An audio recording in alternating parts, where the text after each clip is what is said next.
बिस्मिल्लाहिर्रहमानिर्रहीम। अस्सलाम वालेकुम स्टूडेंट्स, मैं आप लोगों का chemistry instructor Shahbaz Hasan chemistry के एक नए टॉपिक के साथ आपके सामने हाजिर हूँ। स्टूडेंट, लास्ट लेक्चर्स में हमने डिस्कस किया था स्टेट्स ऑफ मैटर के बारे में। आज हम देखेंगे कि वो मैटर किस फॉर्म में इस कायनात के अंदर एग्जिस्ट करता है। तो matter in this world exist in the form of elements, compounds and mixtures. ठीक है, मैटर एलिमेंट की शक्ल में भी पाया जाता है, कंपाउंड की शक्ल में भी पाया जाता है और मिक्सचर की शक्ल में भी पाया जाता है। हम वन बाय वन इनको समझने की कोशिश करेंगे।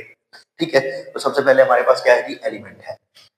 एलिमेंट और कंपाउंड ये दोनों प्योर फॉर्म ऑफ मैटर हैं और मिक्सचर हमारे पास इम्प्योर फॉर्म ऑफ मैटर है। तो आप क्या कहेंगे कि इट इज द एलिमेंट जो है, it is the simplest and pure form of matter, simplest and pure form of matter.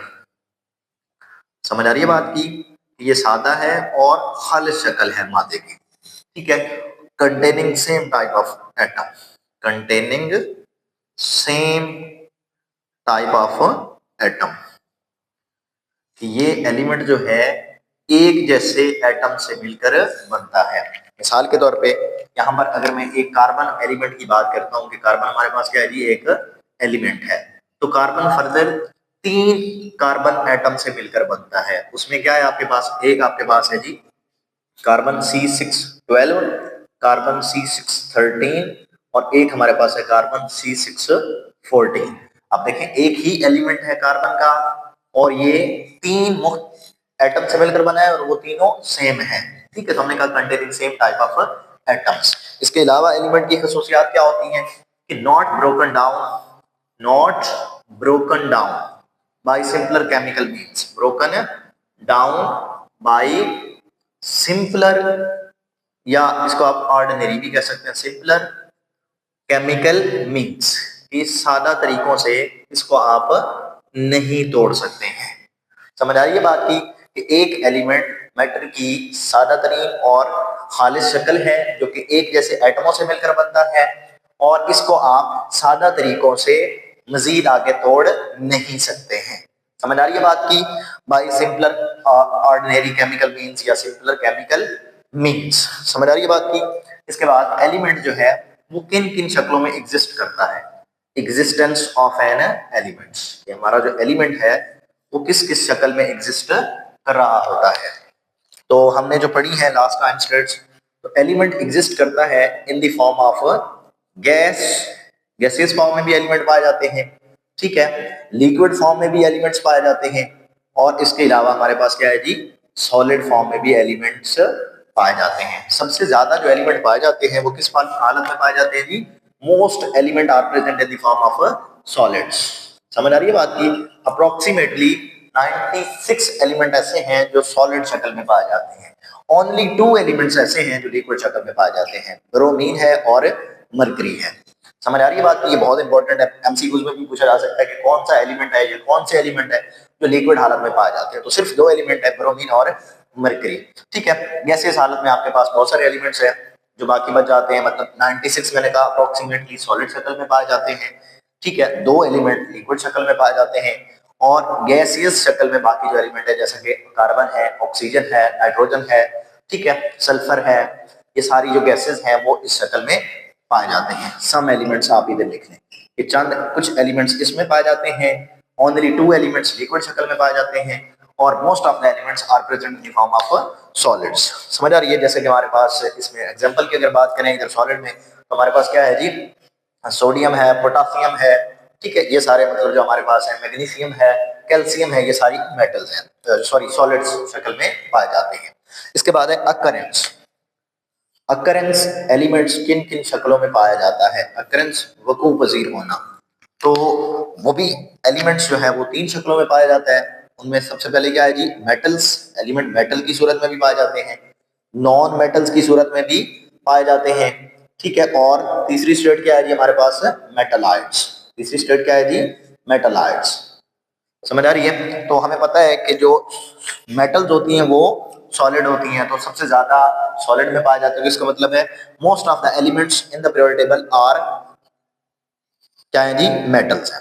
ज्यादातर जो एलिमेंट्स हमारे पास हैं वो क्या है जी, मेटल्स हैं और मेटल जो होते हैं वो सॉलिड शक्ल में पाए जाते हैं। नॉन मेटल में मतलब हमारी गैसेज आ जाएंगी, ठीक है, कि जिसमें जिस तरह से हमारे पास क्या है जी, कार्बन है, ठीक है, और ऑक्सीजन है, ठीक है, नाइट्रोजन है, फास्फोरस है, सल्फर है, ये सारी मतलब गैसेज हैं जो कि किस में आ जाएंगी आपके पास, नॉन मेटल्स में आ जाएंगी। किसमें आ जाएंगी जी, नॉन मेटल्स। और मेटलाइट्स क्या होते हैं कि metalloids are the elements which have intermediate states of या intermediate properties between metal and non metal. इनकी जो प्रॉपर्टीज होती है वो क्या होती है जी, intermediate properties between metal and non metals.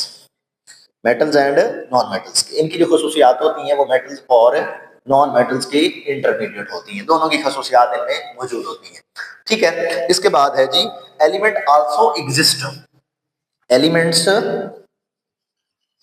Also exist in the form of, exists in the form of, किन किन शक्लों में पाया जाता है जी, एलिमेंट्स जो है एटम्स की शक्ल में भी एलिमेंट्स मौजूद हैं, ठीक है, आयंस की शक्ल में भी एलिमेंट्स मौजूद हैं, मॉलिक्यूल्स की शक्ल में भी एलिमेंट्स पाए जाते हैं, ठीक है, और आइसोटोप्स की शक्ल में भी एलिमेंट्स पाए जाते हैं।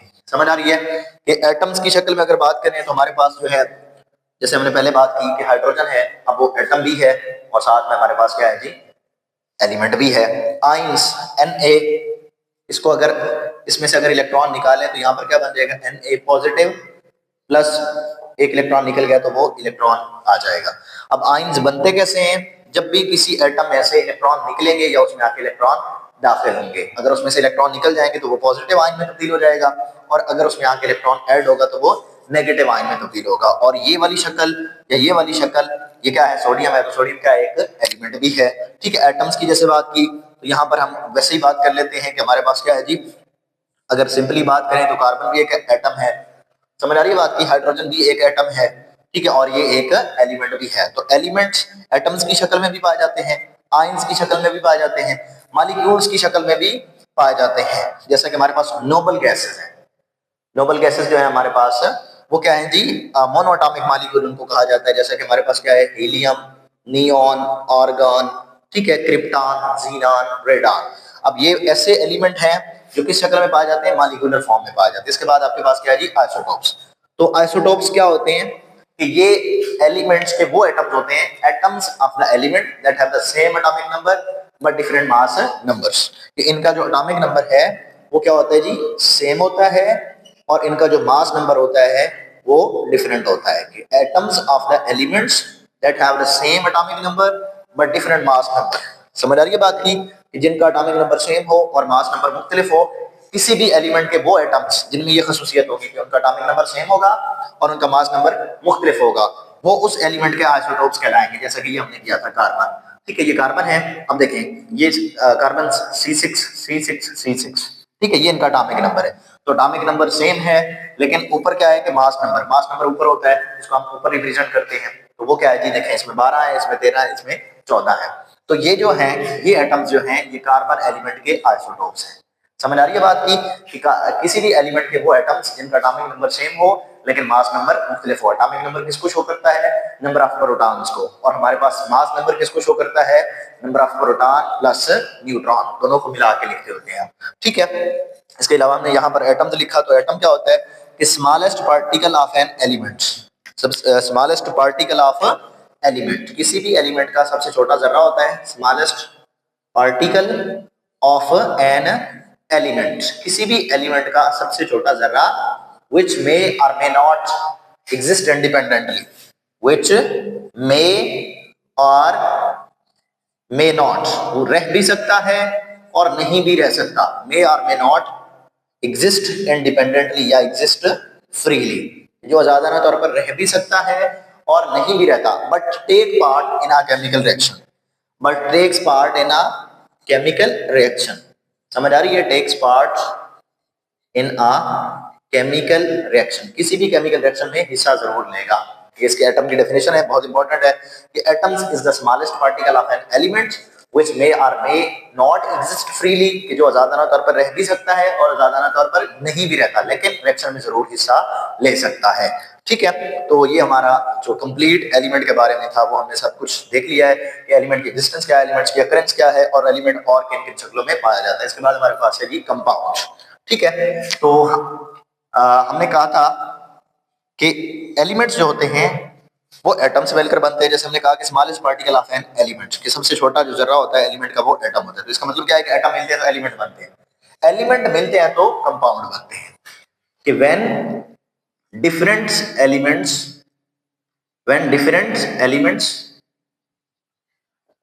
are chemically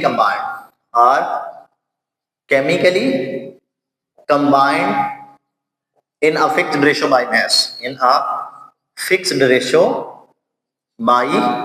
mass, कि जब दो या दो से ज्यादा एलिमेंट्स एक दूसरे के साथ केमिकली कंबाइंड होंगे।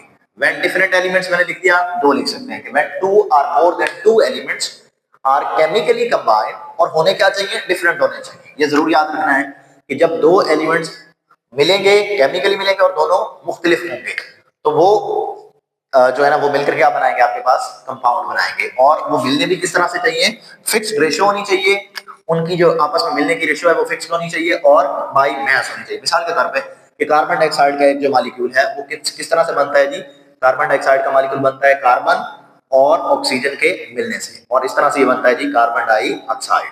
ठीक है, अब यहाँ पर हमने देखनी है कि जो एलिमेंट्स, ये मुख्तलिफ एलिमेंट है, ये कार्बन है, ये ऑक्सीजन है, हमने भी कहा था कि जो मुख्तलिफ एलिमेंट के मिलने से बनेगा वही कंपाउंड होगा।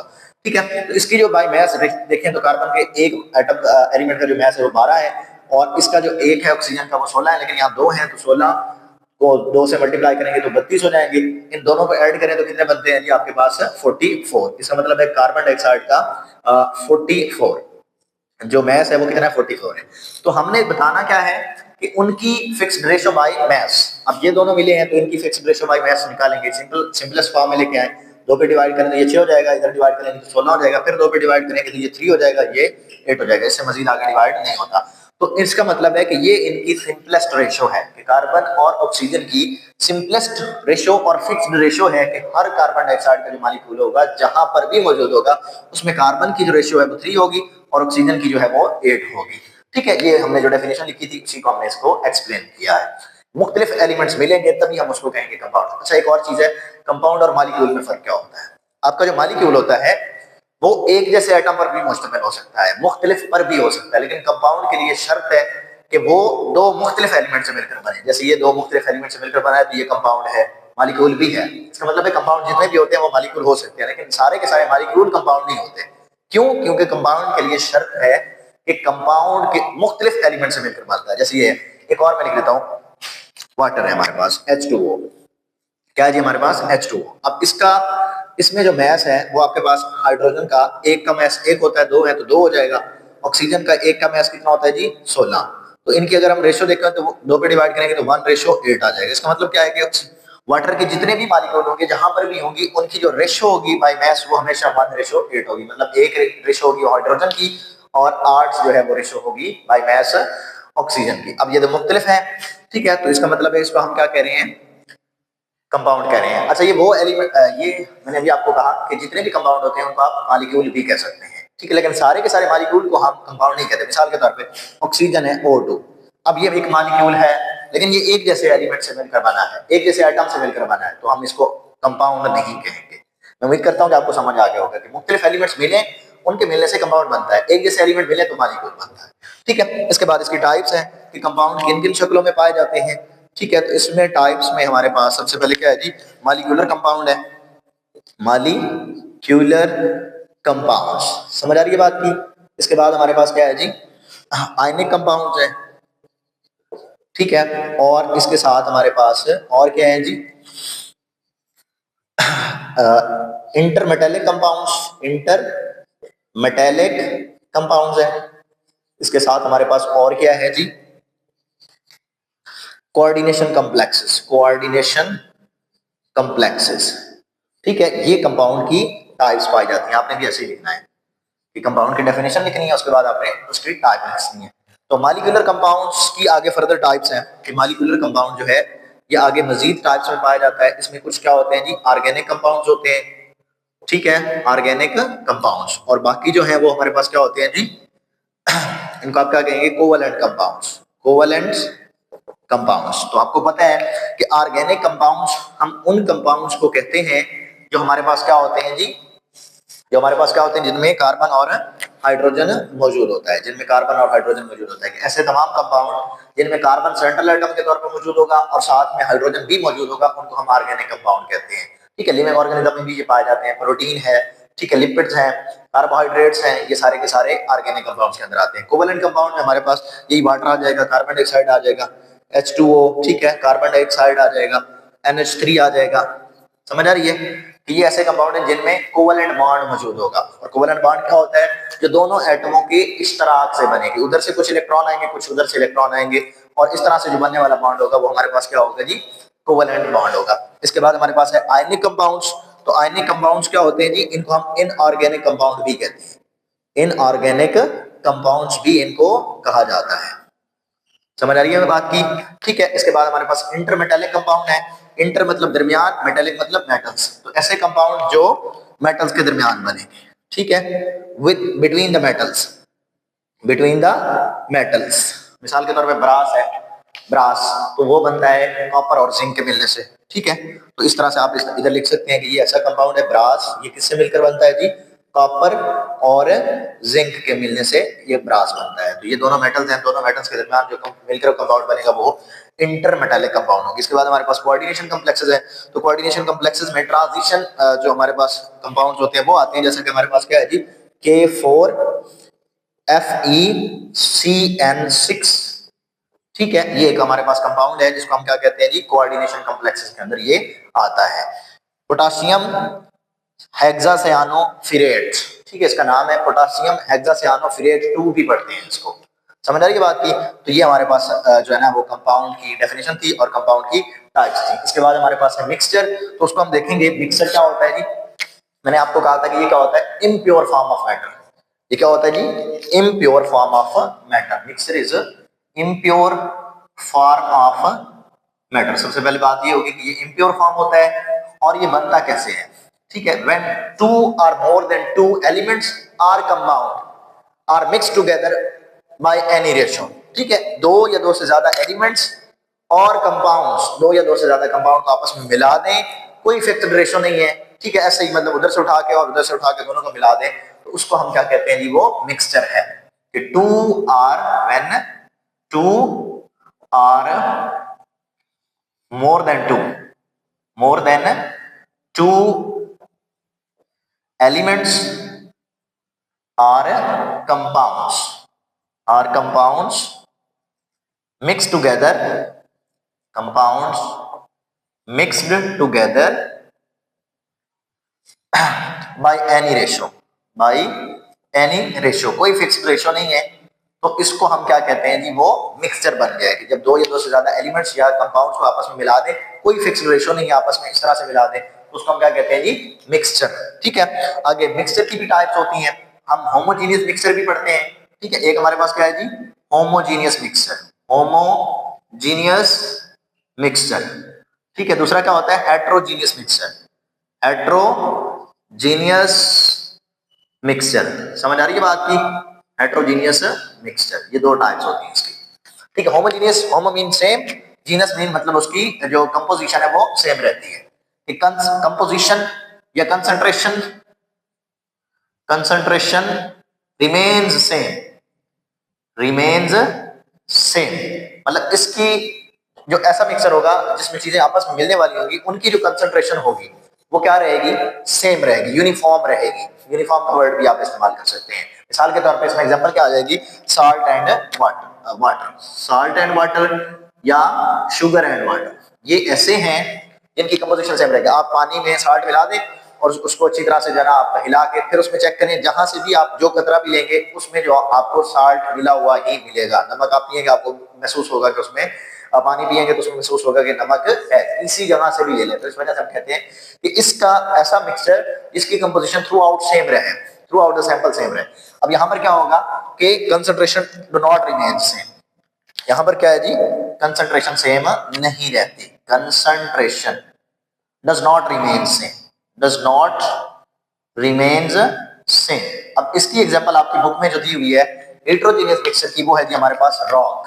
मैं इधर लिख रहा हूं इसको, ठीक है, रॉक।